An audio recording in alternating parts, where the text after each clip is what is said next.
رئیس جمهوری تاجیکستان امامعلی رحمان همراه با پسرش شهرداری دوشنبه رستم امامعلی امروز 27 آگوست در کوچه تهرانی دوشنبه در افتتاح کارخانه زری تاجیک جمعیت سهامی گشاده روشن شرکت کرد. طبق اطلاع دفتر رئیس جمهور، کارگاه زری تاجیک در مساحت 1420 متر مربع ساخته شده است.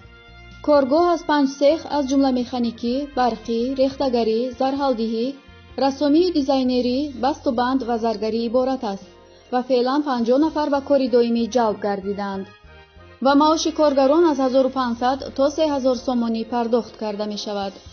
در کارگاه اساساً استحصال محصولات نهایی از طلای نقره، لاتون، سنگ‌های گوناگون قیمت‌بها که از کان‌های کوه‌ای از جهت کندنی‌های فایده‌ناک با تاجیکستان دسترس کرده می شود به راه مانده شده است.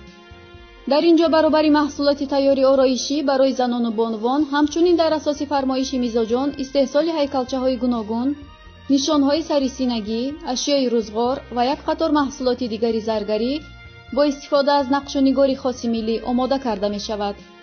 طبق اطلاع منبع پیام، سهم اساسی در جمعیت سهامی گشاده روشن به همسر رئیس جمهور عزیزما رحمان و تعلق دارد.